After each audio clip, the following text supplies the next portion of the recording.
పొంగడాలకి పిండి ఆడించడం అయితే జరిగింది. బెల్లం కోరి పాకం పెట్టి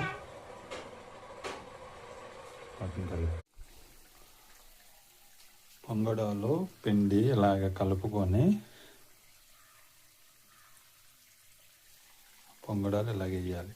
ఇలాగ వేస్తే పొంగడాలు ఇట్లాగా పైకి ఉబ్బడం అయితే జరుగుతుంది.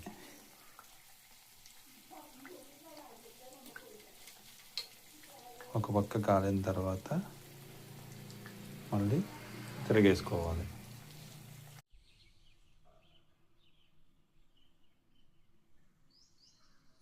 ఇట్లనే పొంగడాలు అని అంటారు మా ఊర్లో.